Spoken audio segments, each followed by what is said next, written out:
విష్ణు సహస్రనామ స్తోత్రం నేర్చుకుందాం. ధ్యాన శ్లోకంలో రెండవది. భూపాదౌ యస్య నాభిర్వియదసురనిలచంద్రసూర్యౌ చ నేత్రే. భూపాదౌ యస్య నాభిర్వియదసురనిలచంద్రసూర్యౌ చ నేత్రే. కర్ణావాశాశ్ శిరోద్యౌర్ముఖమపి దహనో యస్య వాస్తయ్యమబ్ధిః. కర్ణావాశాశ్ శిరోద్యౌర్ముఖమపి దహనో యస్య వాస్తయ్యమబ్ధిః.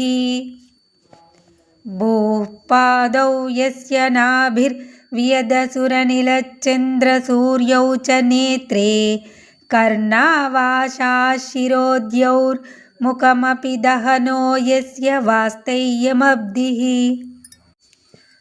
అంతస్తై యస్య విశ్వం సురనర ఖగో భోగి గంధర్వ దైత్యైః.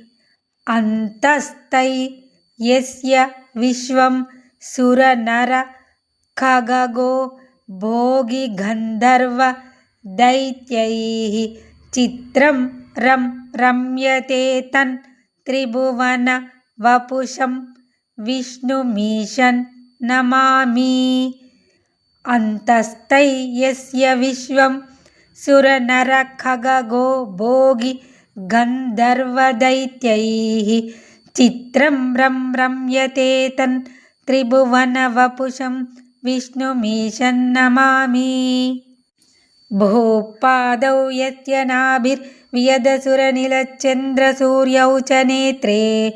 కర్ణావాశాశ్ శిరోద్యౌర్ముఖమపి దహనో యస్య వాస్తయ్యమబ్ధిః. అంతస్తై యస్య విశ్వం సురనర ఖగో భోగి గంధర్వ దైత్యైః. చిత్రం రమ్యతే తన్ త్రిభువన వపుషం విష్ణుమీశం నమామి.